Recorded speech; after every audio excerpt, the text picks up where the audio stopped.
Bonjour, nous sommes aujourd'hui le 9 février 2026.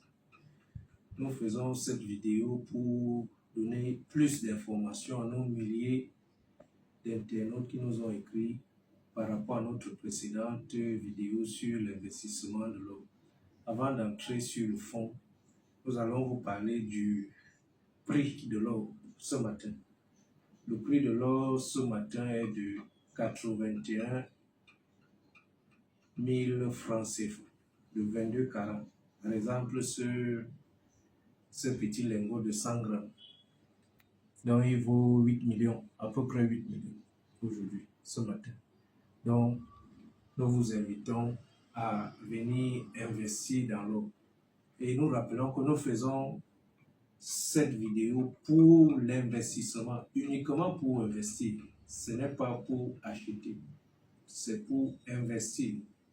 Donc nous appelons nos internautes à venir investir massivement. Et il y a deux possibilités pour investir. La première possibilité, c'est d'être un simple investisseur. Et pour être un simple investisseur, le minimum, c'est 50 000. Il n'y a pas de limite. Pour être actionnaire, c'est à partir de 10 millions de francs CFA. Il n'y a pas de limite aussi. Donc, nous vous attendons. Venez massivement. Merci.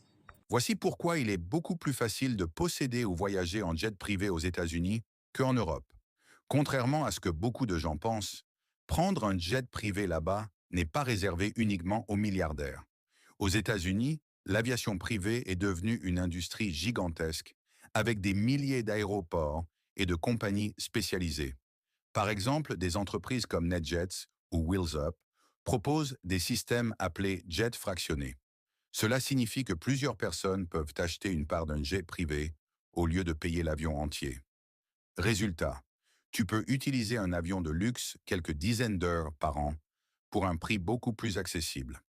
Il existe aussi des applications de réservation de jets privés, un peu comme Uber pour les avions.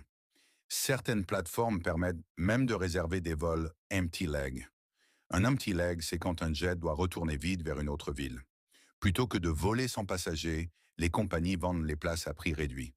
Dans certains cas, un trajet en jet privé peut coûter presque le même prix qu'un billet en première classe. Les États-Unis possèdent aussi une infrastructure énorme pour l'aviation privée. Le pays compte plus de 5000 aéroports publics, alors qu'une grande partie du monde en possède beaucoup moins. C'est aussi pour cela que les jets comme le Gulfstream G700, le Bombardier Global 7500 ou le Cessna Citation X sont très populaires là-bas. Entre les entrepreneurs, les célébrités et les hommes d'affaires, la demande est énorme. Résultat, l'aviation privée est devenue plus accessible, plus rapide et plus flexible que jamais. Et c'est exactement pour cette raison que, chaque année, des millions de vols en jet privé sont effectués aux États-Unis. Alors la prochaine fois que tu vois un jet privé dans le ciel, il y a de grandes chances que ce ne soit pas seulement un milliardaire à bord.